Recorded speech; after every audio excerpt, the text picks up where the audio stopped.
नमस्कार दोस्तों, स्वागत है आपका अपना ही यूट्यूब चैनल टुडे एग्जाम पर। दोस्तों आज के इस इम्पोर्टेंट टॉपिक में आपका स्वागत है। इस टॉपिक का नाम है पादप समूह प्लांट किंगडम। आप आए दिन एग्जाम में थाइलोफाइटा, ब्रायोफाइटा, टेरिडोफाइटा, है ना, ये बहुत सारे चीज़ आप सुनते हैं। फिर इसमें क्या क्या आते हैं, क्या विशेषता है, क्या कमी है, क्या खासियत है, उपयोग कहाँ होता है, इन सभी बातों को आप यहाँ पे इमेज के माध्यम और थ्योरी के माध्यम से समझेंगे। तो चलिए क्लास को स्टार्ट करते हैं। इससे पहले ये क्लास कौन देखेगा, तो ये क्लास सभी देखेगा। रेलवे की जिनको एग्जाम देना है वहाँ भी आती है, साइंस के तो मेन टॉपिक हैं। इनके अलावा एसएससी के एग्जाम में कई दफ़ा पूछे गए हैं। इनके अलावा जो आपका स्टेट के एग्जाम होते हैं वहाँ भी आपको अच्छा खासा फ़ायदा करा के देगा। तो जो भी एग्ज़ाम देते हैं बच्चे कॉम्पिटिटिव, सभी के लिए लाभदायक होगा। इससे पहले अगर आप टुडे एग्ज़ाम की कोई भी कंटेंट खरीदना चाहते हैं जो एक मिनिमम प्राइस पे होता है, ई बुक या फिर UP police, SSC, railway, BSSC, कोई भी कंटेंट लेना है आप इस व्हाट्सअप कीजिए इस मोबाइल नंबर पे, या फिर इसी मोबाइल नंबर का डायरेक्ट डिस्क्रिप्शन के अंदर लिंक बना कर दिया गया है। आप लिंक क्लिक करके भी डायरेक्ट व्हाट्सअप पे जाके मैसेज कर सकते हैं। देखिए टुडे एग्जाम का जो ई बुक आया है ये अपने आप में खास है ना। ये आपको एक बेहतर लुक देगा एग्जाम के अंदर। सीधी सी बात ये है कि मेरे पास इतनी बजट नहीं है अभी कि मैं इसे हार्ड कॉपी में कन्वर्ट करा सकूं, नहीं तो ये बाज़ार में, है ना, धूम मचा देगा। और वैसे भी आप ये ना समझिए बहुत आदमी के पास ये कंटेंट पहुंच चुका है, तो आप भी ले सकते हैं। चलिए शुरू करते हैं आज का ये वीडियो। पहला जो पॉइंट है हमारा, आर.एच. व्हिटकर महोदय ने 1969 में संपूर्ण सजीव जगत को 5 भागों में विभक्त किया था। देखिए विभक्त करने का काम जो है लेमार्क साहब ने भी किया था, लेकिन कहीं ना कहीं इनका उतना ऑथेंटिक नहीं है जितना आर.एच. व्हिटकर का माना जाता है। जैसे कई सारे, जैसे ब्रह्मांड की उत्पत्ति का सिद्धांत या फिर जो महाविस्फोटी सिद्धांत वगैरह है ब्रह्मांड को लेकर, तो उसमें जो लमेतर साहब का है वो सबसे ज़्यादा मान्य है। उसी प्रकार से आर.एच. व्हिटकर साहब का जो बंटवारा है सजीव जगत का, ये सबसे ज़्यादा मान्य होता है। तो एक बात तो ये कि आपके एग्जाम में ये क्वेश्चन आता है कि सजीव जगत को 5 भागों में किसने डिवाइड किया, तो आर.एच. व्हिटकर आप आंसर लगाते हो। दूसरी बात ये होता है कि आर.एच. व्हिटकर ने सजीव जगत को कितने भागों में विभक्त किया, तो इधर से कान छुइए चाहे इधर से, आपको अगर पता है तो आप आंसर देकर के आओगे तो 5 आंसर होता है। लैमार्क सीधे सीधे पादप और जंतु को बताया था, तो उतना ऑथेंटिक नहीं रहा। ठीक है, तो ये जो 5 जगत है ये कौन कौन से हैं, एनिमेलिया है, प्लांटी है, फंगी है, मोनेरा है और प्रोटेस्टा है। यहाँ पे आप मोनेरा नहीं लिखे देख रहे हैं, बैक्टीरिया लिखे देख रहे हैं, कोई बात नहीं, इसे मोनेरा समझ लीजिएगा। ठीक है, और ये प्रोटेस्टा लिखा हुआ है। इसके अलावा ये फंगी आप सभी जानते हैं, साधारण भाषा में कवक को ही बोलते हैं। प्लांट्स आप सभी जानते हैं जो जनरली मूवमेंट नहीं करता है, और आपका एनिमल वो है जो मूवमेंट करता है, जैसे हम, आप, हम लोग क्या है, एनिमल है भाई, है ना। पशु पक्षी, मेढक वगैरह जो भी होते हैं सब एनिमल है। तो ये वो 5 जगत है जो आर.एच. व्हिटकर साहब के द्वारा सुझाया गया था। अब इसमें से एक एक करके थोड़ी सी व्याख्या कर लेते हैं इन किंगडम का। तो आइए सबसे पहले एनिमल के पास चलते हैं। एनिमल एक मूवी भी आया था जिसमें कहते हैं तुम्हें जिंदा जला दूंगा कुछ हो गया, तो ऐसा कुछ गीत है, वो मुझे बहुत पसंद है। ठीक है, तो एनिमल्स जो है स्तनधारी, उभयचर, पक्षी और मत्स्य, इन सबको मिलके जो एक किंगडम बना है, इनका नाम एनिमल दिया गया है।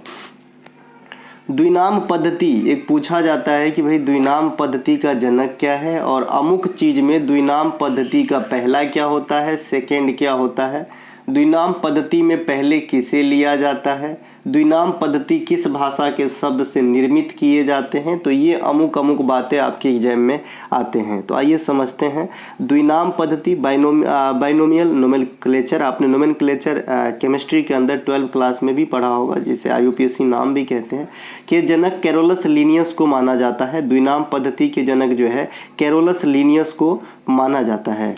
अब इसका एक एग्जाम्पल लेंगे तो आपको बेहतर समझ में आएगा। जैसे सरसों का नाम लेंगे आप तो क्या होता है, ब्रैसिका कम्पेस्ट्रिस, है ना, इस प्रकार से नाम है। तो यहाँ पे जो ये ब्रैसिका है जो मैं लाल कलर से कर दिया हूँ, ये वंश को इंगित करता है, और अगला टर्म जो है ये जाति को इंगित करता है। ठीक है, तो जो द्विनाम पद्धति होता है लिनियस के अनुसार, उसमें पहला क्या होता है, वंश होता है, ओरिजिन होता है, और दूसरा उस वंश से संबंधित जाति को दिखाता है। जैसे होमोसेपियंस मानव का, तो होमो वंश है। ठीक है, इस प्रकार से आपका द्विनाम पद्धति काम करता है। जैसे मेढक का रेना टिग्रीना, है ना, पैंथेरा टाइग्रिस बाघ का, निलुम्बो न्यूसिफेरा, इस प्रकार से, है ना। तो पहला क्या होता है, वंश को इंगित करता है, ठीक। पादप जगत में कोशिका भित्ति और पिगमेंट का होना जंतु जगत से इसे डिफरेंट करता है।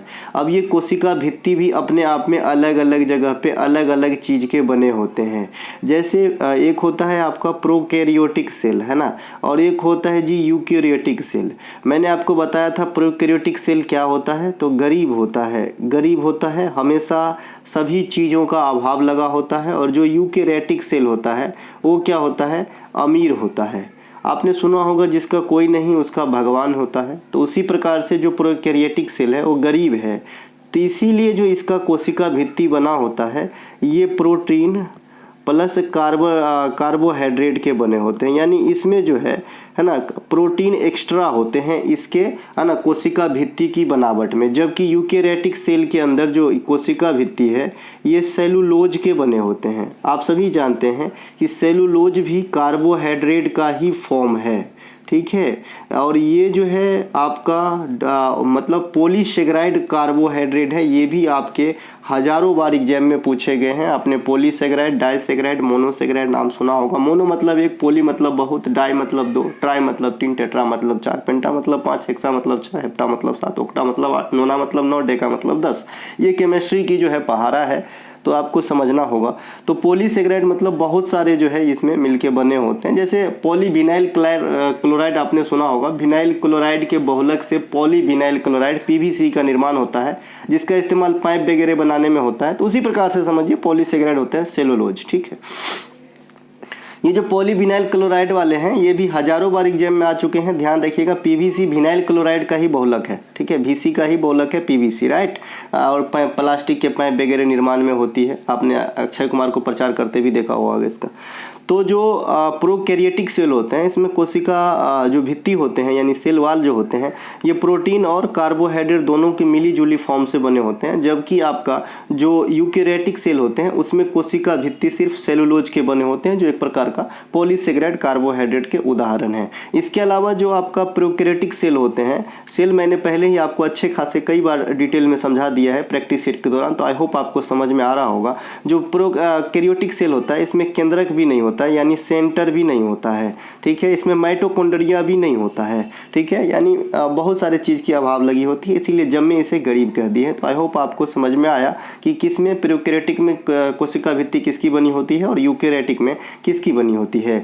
ये आपके ई बुक का लुक है दादा, और ये रेलवे के क्लास के लुक है दादा। कल हम किसी क्लास में आपको SSC वाले लुक भी दिखा देंगे। तो आपको जो भी चाहिए आप ले सकते हैं, डिस्क्रिप्शन में लिंक है ना। अभी का 150 रुपये आपको एग्जाम में जो है उसके 100 गुना ज़्यादा जो है कॉस्ट का फ़ायदा करा के आपको देगा। पादप जगत प्लांट किंगडम। अब स्टार्ट करते हैं, ये तो इंट्रो था थोड़ा बहुत, है ना। अब हम स्टार्ट करते हैं जो हमें मुख्य रूप से पढ़ना है, ठीक है। एक्लर महोदय ने, ये नाम है इसे एक्लर पढ़िए, जैसे एक चॉकलेट होता है एक्लेयर्स, है ना, तो उसी प्रकार से ये है एक्लर। एक्लर महोदय ने पौधों का वर्गीकरण फूलों के आधार पे किया, जो ये भी 5 प्रकार के बांटे। हालांकि अगर फूलों के आधार पे देखें तो मेनली 2 ही प्रकार के पौधे जो है आप बांट सकते हैं, है ना। एक तो आप जिसमें फूल नहीं होता है और एक जिसमें फूल होता है। तो ऐसे कहेंगे तो 2 ही होता है। लेकिन अगर इसकी विस्तारता में आधार देखें कि भाई कितने टाइप से बांटे, तो इन्होंने भी 5 रूप में जो है बांटे थे आपका पादप जगत को। कौन? एक्लर महोदय ने। किसके आधार पे? फूलों के आधार पे, पुष्पों के आधार पे। आपने एग्जाम में क्वेश्चन अटेंड किया होगा, मादा जननांग क्या है और जो है नर जननांग क्या है। तो मैंने बताया था कि भाई जायांग जो है, जायांग या स्त्री केसर, जायांग या स्त्री केसर जो है ये मादा जननांग होते हैं पौधों के।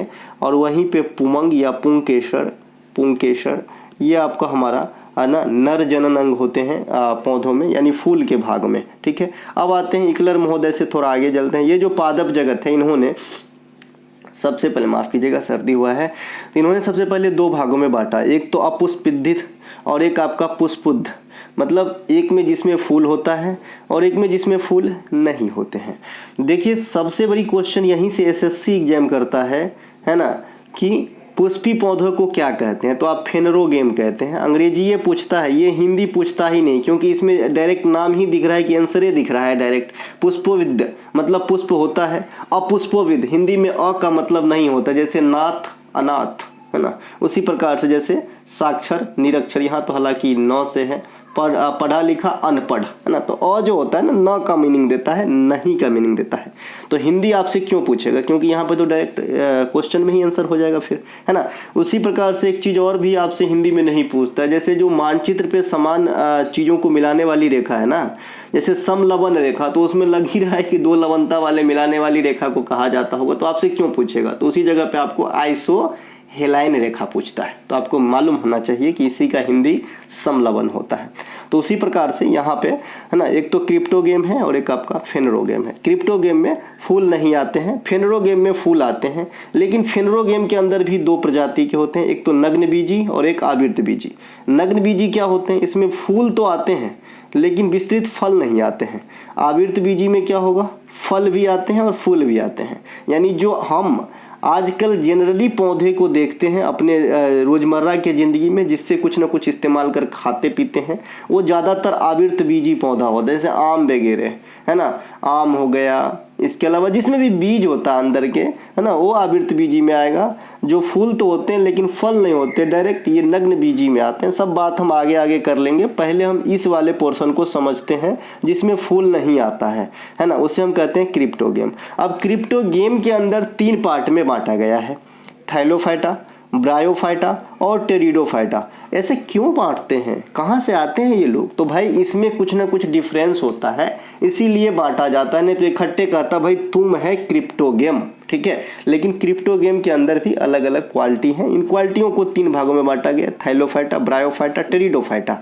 अब थाइलोफाइटा को अपने आप में, है ना, 3 भागों में बांटा गया है। अगर इसमें आप चाहें तो लाइकेन को भी रख सकते हैं, तो ये भी 4 हो जाएंगे। इसीलिए इसका कभी भी क्वांटिटी नहीं पूछेगा कि थाइलोफाइटा कितने समूह में विभक्त है, ठीक है, क्योंकि ये एक जो है कंट्रोवर्सी पैदा करता है। कोई 3 जानता है, कोई 4 भी कह सकता है, क्योंकि लाइकेन न तो पूर्ण रूप से शैवाल है ना, क्योंकि मिक्सअप से बनता है ना, लेकिन रख सकते हो आप। तो यहाँ भी हम 3 चीज़ को मेनली लेके चले हैं, एक लाइकेन को भी अलग से समझा दूंगा। तो हम यहाँ पे अब पहले थाइलोफाइटा को देखेंगे, फिर ब्रायोफाइटा को और टेरिडोफाइटा को। अब थाइलोफाइटा को देखना है तो मुझे 3 चीज को देखना होगा। आइए नीचे चलते हैं। तो यहाँ पे आपने क्या समझा, जिसमें पुष्प आते हैं वो फेनरो गेम है, जिसमें पुष्प नहीं आते हैं वो क्रिप्टो गेम है। पुष्प में भी जिसमें फल आते हैं वो क्या है, एंजियोस्पर्म है, और जिसमें फल नहीं आते हैं क्या है, जिम्नोस्पर्म है ना भैया। तो ये अंग्रेजी ही याद आपको रखना है, हिंदी से यहाँ कोई मतलब नहीं है, क्योंकि एग्जाम में काम नहीं आएगा, ठीक है। अब हम आते हैं थाइलोफाइटा। थाइलोफाइटा क्या है, इस वर्ग में शामिल पौधे में जड़, तना तथा पत्ती में विभाजन नहीं होता है। आपके घर में हैंड पाइप होगा, है ना, हैंड पाइप के पास जो है, जो ईंट वगैरह हम लोग रख देते हैं अपनी सहूलियत के लिए, या फिर उस पर पक्का करके थोड़ा सा प्लास्टर करते ये होते हैं, वहाँ पे आप देखोगे अगर जल स्रोत नियमित उनको मिल रहा है और कुछ दिन तक नहीं मिला, यानी कुछ दिन भी कब थोड़ा समय भी खाली होता है, तो आप देखोगे वहाँ पे हरा कलर का जो है परत चढ़ जाता है। या पुरानी घर पे, है ना, पछवाड़ा में दीवार के परत पे, यानी ईंट के परत पे भी आप देखोगे कि हरा कलर का परत चढ़ गया है। ये हरा कलर का परत जो है आप शैवाल समझ लीजिए, अलगी समझ लीजिए, ठीक है। तो ये थाइलोफाइटा समूह में आ जाता है। तो कभी आपने शैवाल को देखा क्या कि तना लटक रहा था शैवाल का, उस जो काई है, जो काई कदई कहते हैं हमारे गांव में, वो शैवाल को जो मैंने हैंड पाइप पे उदाहरण दिया, इस काई में आप कभी ऐसा देखा क्या कि इस प्रकार से इसके तना लटक रहे थे, पत्ता अलग दिख रहे थे, नहीं। इसीलिए यहाँ से याद रखना है आपको, मैं सभी चीज़ जमीन से जोड़ के बताता हूँ ताकि आपको याद हो। बाद में कि स्टैंडर्ड लैंग्वेज तो किताब में भी लिखा है, ठीक है भाई। तो ये जो है जड़, तना तथा पत्ती में विभाजन नहीं होते हैं। इस वर्ग में शैवाल, अलगी, है ना, कवक, फंगी, बैक्टीरिया और लाइकेन इत्यादि आ जाते हैं। और यह सजीव जगत का, यानी ये जो है लिविंग वर्ल्ड का सबसे बड़ा समूह है। कौन सा, थाइलोफाइटा। अभी इसी चीज़ को हम अलग से क्वेश्चन निकालें, अपने मन से बनाएं कि भाई, है ना, कि आपको किस पुष्पों के आधार पे किस जगत में पौधों की सबसे बड़ी श्रेणी पाई जाती है, या सजीवों की सबसे बड़ी श्रेणी पाई जाती है। आपके ऑप्शन में मैं क्रिप्टो गेम देता हूँ, फेनरोगेम देता हूँ, एंजियोस्पर्म और आपको जो है जिम्नोस्पर्म देता हूँ। तो क्या आंसर मारिएगा आप? क्रिप्टोगेम आंसर मारना पड़ेगा, क्योंकि क्रिप्टोगेम के अंदर थैलोफाइटा है, न कि इधर वाले पोर्शन में है। इधर वाले पोर्शन तो है ना, ये तो आपका जिसमें पुष्प आता है उसकी 3 चीज का नाम मैंने लिया, फेनरोगेम, जिम्नोस्पर्म और एंजियोस्पर्म, है ना। और जिम्नोस्पर्म एंजियोस्पर्म से किस प्रकार अधिक है, तो इसमें पूर्णतः विकसित फल नहीं आते हैं, ठीक है। तो थैलोफाइटा होगा। तो यहाँ पे क्वेश्चन आपके है, अगर आपको समझ है तो आप किसी भी तरीके से पूछेगा तो आप दिक्कत नहीं होगा एग्जाम के अंदर। तो थैलोफाइटा क्या हुआ, सबसे बड़ी सजीव जगत हो गया। इसमें क्या क्या आ गया, शैवाल आ गया, कवक आ गया, जीवाणु आ गया और लाइकेन आ गया। लाइकेन को हम अलग से समझेंगे। लाइकेन पूर्णतः एक चीज नहीं है, ये 2 चीज की सहजीविता से बनते हैं और इसका इस्तेमाल आपने कई बार सुना होगा कि भाई अम्ल और क्षार के परीक्षण में किया जाता है। शैवाल अलगी कहते हैं अंग्रेजी में, है ना। इसमें प्रकाश संश्लेषण की घटना होती है, अर्थात इसमें क्लोरोफिल रहता होगा, सिंपल सी बात है ना। कुछ प्रमुख शैवाल जो है जैसे स्पैरोगैरा, उलोथिक्स, ओजोला, नॉस्टिक, इसमें कोशिका भित्ति सेलुलोज की बनी होती है। सेलुलोज की बनी होती है मतलब कौन सी, यूकेरेटिक प्रोकैरियोटिक हो गया होगा, तो यूकेरेटिक होता होगा तभी तो सेलुलोज की बनी होती है, ठीक है। प्रोकैरियोटिक कोशिका में कोशिका भित्ति सेलुलोज की बनी होती है। यहाँ पे है ना, यहाँ पे थोड़ा सा उल्टा लिखा गया है, ठीक है। यूकेरियोटिक कोशिका में कोशिका भित्ति सेलुलोज की बनी होती है और प्रोकैरियोटिक कोशिका में भित्ति प्रोटीन एवं कार्बोहाइड्रेट के बने होते हैं। नीचे वाला लाइन सही लिखा है, बस यहाँ पे जो ये प्रोकैरियोटिक जो लिखा है यहाँ पे हम इसे यूकेरियोटिक करेंगे, ठीक है। बाद बाकी सब ठीक हो जाएगा, मैं आपको सही करके दूंगा। यूकेरियोटिक कोशिका में कोशिका भित्ति सेलुलोज के बने होते हैं, अभी मैंने आपको समझाया भी था। और प्रोकैरियोटिक कोशिका में कोशिका भित्ति प्रोटीन एवं कार्बोहाइड्रेट की बनी होती है, जिसका कोई नहीं उसका भगवान। तो प्रोकैरियोटिक गरीब है, इसीलिए थोड़ा सा प्रोटीन इसमें एक्स्ट्रा मार देते हैं सेल वॉल को बनाने के लिए, ठीक है। शैवाल के अध्ययन को फैकोलॉजी कहते हैं। उपजने के लिए इसके आदर्श स्थान कहाँ कहाँ होते हैं, अभी जीडी 2023 में आपने 24 में ना एग्जाम हुआ है जी, 24 में हुआ है जीडी का, तो उसमें आपने क्वेश्चन देखा था कि शैवाल को उपजने के लिए आदर्श स्थिति पैदा होती है। उसमें आपको एक तलहटी चट्टान भी दिया था, तो वो आंसर हो जाएगा। तो उपजने के लिए नम वायु, नम भूमि तो होता ही है, वृक्षों की छाल वगैरह पर भी आप देखेंगे और चट्टान पर भी ये पनप जाता है, कौन,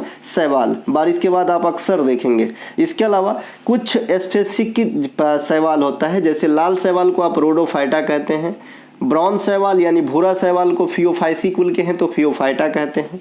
नीलहरित शैवाल को आप साइनोबैक्टीरिया भी कह देते हैं, है ना, साइनोबैक्टीरिया भी कह देते हैं। यह प्रकाश संश्लेषण करने वाली एक प्रकार की बैक्टीरिया होती है, इस प्रकार से भी आप जान सकते हैं साइनोबैक्टीरिया को, बहुत सूक्ष्म होता है ये, इसे नीलहरित शैवाल के अंतर्गत भी रखा जाता है। तभी आपने नीलहरित शैवाल देखा, लाल शैवाल देखा और ब्राउन शैवाल देखा। इन तीनों का अलग नाम क्या है ना, जैसे रामू का रमुआ नाम होता है, वैसे ही मतलब गाँव घर में बोलते हैं ना, पिंकू करे पिंकुआ, उसी प्रकार से इसके एक अलग अलग नाम है जो आपके एग्जाम में पूछे जाते हैं। लाल शैवाल को रोडोफाइटा, है ना, ब्राउन शैवाल को फियोफाइटा कहते हैं। कुछ महत्वपूर्ण शैवाल, जहाँ जहाँ शैवाल है वहाँ सवाल लिखा गया है, आप भी मोबाइल से जब बोलोगे ना तो शैवाल को सवाल ही लिखाएगा, मेरी गलती नहीं है इसमें। कुछ महत्वपूर्ण जैसे क्लोरेला अंतरिक्ष यान में प्रयोग की जाती है, लेमनेरिया भोजन के रूप में आयोडीन प्राप्त करने हेतु प्रयोग की जाती है, ये शैवाल के नाम है। ये जो क्लोरेला है ये अंतरिक्ष यात्री ऑक्सीजन प्रोड्यूस करने के लिए भी प्रयुक्त करते हैं, साथ ही साथ इसे भोजन के रूप में भी प्रयोग करते हैं। अगला हमारा फंगी। अभी आपने देखा ना थैलोफाइटा में फंगी भी आता था, शैवाल भी आता था, उसके अलावा बैक्टीरिया भी आता था और है ना जो आपका लिटमस वाला जो है लाइकेन भी आता था, ठीक है। तो कवक, इसमें क्लोरोफिल नहीं पाया जाता है, इसीलिए कवक को जंतु माना जाता है ना। और आप जो मशरूम खाते हो वो पेड़ पौधा नहीं है, जंतु को खा रहे हो, मतलब आप शाकाहारी होते हो भी मांसाहारी हो। मैं खुद हूँ ऐसा, मैं भी मशरूम खाता हूँ जबकि मैं शाकाहारी हूँ। तो इसमें क्लोरोफिल नहीं पाया जाता है, जिसके कारण इसमें प्रकाश संश्लेषण की क्रिया संभव नहीं होती। अब क्लोरोफिल नहीं रहेगा तो प्रकाश संश्लेषण नहीं होगा। हमारे में क्लोरोफिल है क्या, तो नहीं है, तो क्यों प्रकाश संश्लेषण नहीं होता। तो हम ऑक्सीजन के लिए पूर्णतः डिपेंड है कहाँ पे, पेड़ पौधे पे भाई, इसीलिए पेड़ पौधे लगाओ, है ना। तो क्लोरोफिल नहीं होगा तो प्रकाश संश्लेषण नहीं होगा। प्रकाश संश्लेषण क्या होता है, एक सेकेंड समझ लेते हैं। प्रकाश संश्लेषण जो है, जैसे अपन खाना बनाते हैं वैसे पेड़ पौधे को भी जीने के लिए कुछ ना कुछ पोषक तत्व चाहिए, तो वो भी जो है दिन के समय प्रकाश संश्लेषण करते हैं, जो रासायनिक अभिक्रिया होती है। और सूर्य की प्रकाश, क्लोरोफिल, कार्बन डाइऑक्साइड और जल की उपस्थिति में संभव होती है, रात के समय नहीं होती है। इसीलिए रात के समय कहा जाता है कि पेड़ के नीचे नहीं सोना चाहिए, क्योंकि रात के समय जब फोटोसिंथेसिस की घटना होती ही नहीं है तो ऑक्सीजन रिलीज ना होता है, उस समय कार्बन डाइऑक्साइड ही रिलीज करते हैं पौधे भी रात के समय, ठीक है। तो आपको जो है प्रकाश संश्लेषण आई होप समझ में आया। क्लोरोफिल, 4 चीज जो अनिवार्य है, यहाँ से क्वेश्चन आता है। इसमें आपका जो है खाद्य पदार्थ और लवक का निर्माण कर लेता है कौन? आपका पेड़ पौधा, और हमें क्या मिलता है? ऑक्सीजन। और वो जो तैयार करता है प्रोडक्ट, वो अपने जीवन यापन के लिए पेड़ पौधे यूज करते हैं भोजन के रूप में, ठीक है। उसमें भी 2 उत्तक होते हैं, जाइलम और फ्लेम। जाइलम का काम क्या है? जड़ से ऊपर की तरफ जो रस को सोखता है उसको पहुंचाना, और फ्लोएम का काम क्या है कि किसी पेड़ पौधों में, है ना, किसी पेड़ पौधों में, ये पेड़ है, फ्लोएम का काम क्या है? ऊपर से नीचे की तरफ गति करना, यानी ऊपर से जो पोषक तत्व बना है फोटोसिंथेसिस के दौरान, वो चीज को नीचे तक पहुंचाना, ठीक है। क्योंकि आप जानते हैं कि जो क्लोरोफिल है वो पत्ते में ही, यानी हरा भाग में ही विद्यमान होता है, तो फोटोसिंथेसिस की घटना भी ग्रीन पार्ट में होता है, ठीक है। और ग्रीन पार्ट तो ऊपर में रहता है, कि मिट्टी के नीचे तो रहता नहीं है, समझ रहे हैं। चलिए यहाँ तक समझा दिया, अब इसको समझाते हैं। जब प्रकाश संश्लेषण क्रिया नहीं होती तो स्वपोषी भी नहीं होगा। जिसमें प्रकाश संश्लेषण की क्रिया होगी वही स्वपोषी हो सकते हैं, नहीं तो डिपेंडेबल होगा।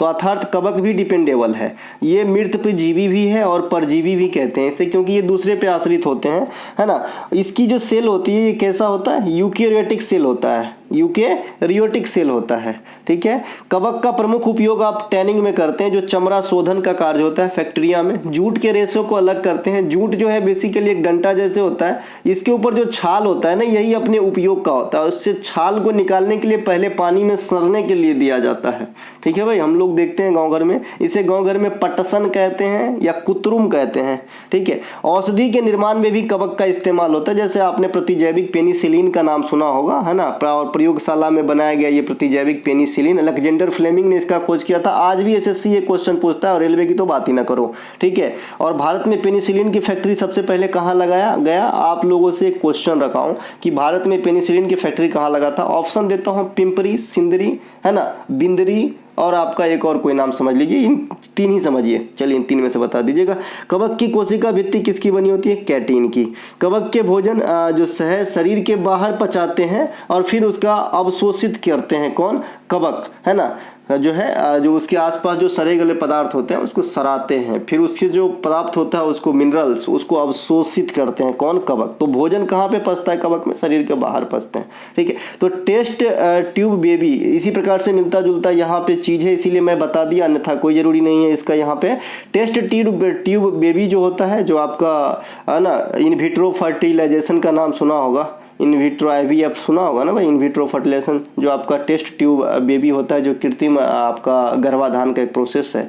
तो उसमें क्या होता है कि निषेचन माता के शरीर में होता है ना। निषेचन जो है पात्रे निषेचन होता है, यानी कंटेनर में निषेचन होता है, और सम टाइम बाद जो है उसे प्रतिस्थापित किया जाता है माता के शरीर में। तो इसे टेस्ट ट्यूब बेबी कहते हैं, जिसको नेचुरली नहीं होता है मतलब संतान की प्राप्ति, वो जो है ये प्रोसेस को अपनाते हैं, है ना। और गोवा राज्य में ये जो है अभी एक स्कीम भी लाया गया था, क्योंकि इसमें रियायत दिया जा रहा था, है ना, कुछ ही दिन पहले। इनके अलावा कवक के अध्ययन को मैकोलॉजी कहा जाता है ना। कवक के अध्ययन को मैकोलॉजी, और शैवाल के अध्ययन को क्या कहते थे भैया? फेकोलॉजी।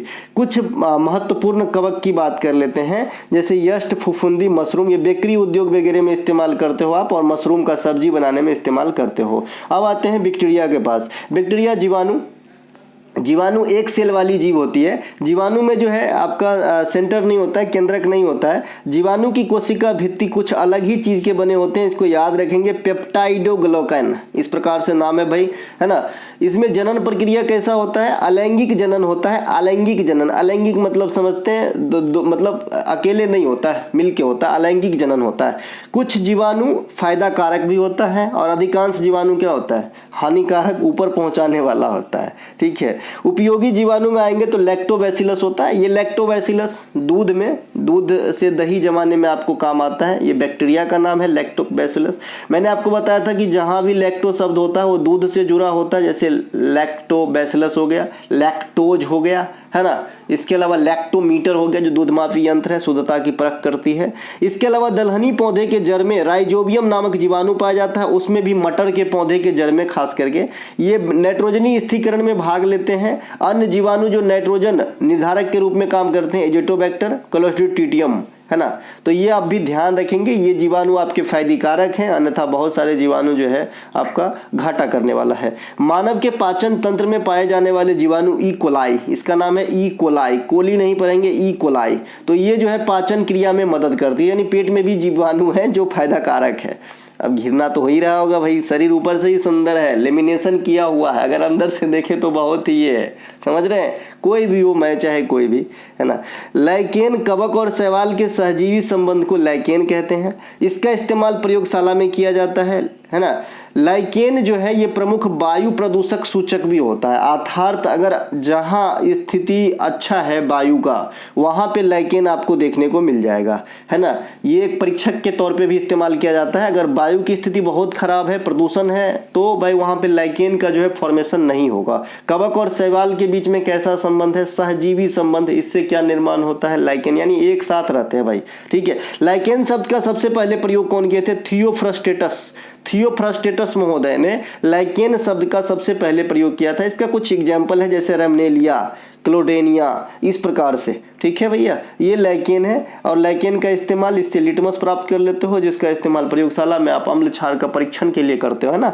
ब्रायोफाइटा, इस समूह के पौधों में जड़ तथा पत्ती पूर्ण रूप से विकसित नहीं होते हैं। ब्रायोफाइटा में भी विकसित नहीं होता, इससे पहले आपने थाइलोफाइटा देखा, उसमें भी विकसित नहीं होता था। अभी तक हम थाइलोफाइटा पढ़ रहे थे, जिसके अंतर्गत क्या क्या था, लाइकेन, जीवाणु, कवक और शैवाल आया था, वो चीज देखा हमने। अब सेकेंड पोर्शन देखते हैं ब्रायोफाइटा का, ठीक है। ब्रायोफाइटा को पादप समूह का उभयचर कहते हैं। उभयचर क्या होता है, एम्फीबियन क्या होता है, जो लैंड और वाटर दोनों में पाया जाता हो, तो इसीलिए जो ब्रायोफाइटा है ये वाटर और जमीन दोनों पर पाया जाता है, इसीलिए इसे पादप जगत का उभयचर या एम्फीबियन कहा जाता है। जैसे मॉस हो गया, रिक्सिया पढ़ेंगे इसे, रिक्सिया नहीं, ये रिक्सिया है, रिक्स वाला, एस्फेग्नम, है ना, इस प्रकार से। तो ये जो है आपको ब्रायोफाइटा में आ जाएगा। इसमें संवहनी उत्तक जैलम और फ्लोएम नहीं पाई जाती है। अभी मैं यही दोनों उत्तक को समझा रहा था कि किसी पेड़ पौधों के अंदर, ये मुझे तो पेड़ भी नहीं बनाने आता है, क्या है ना, मेरा ड्राइंग बचपन से ही बहुत अच्छा है, मतलब बहुत कमजोर है, ठीक है। ये आपका पेड़ है, तो ये जैलम है। ये जैलम क्या करता है, नीचे से ऊपर की तरफ जो जड़, इसका जो जड़ है, जड़ के भी कई भाग होते हैं, हम अगले क्लास में देखेंगे। तो ये जड़ जो है,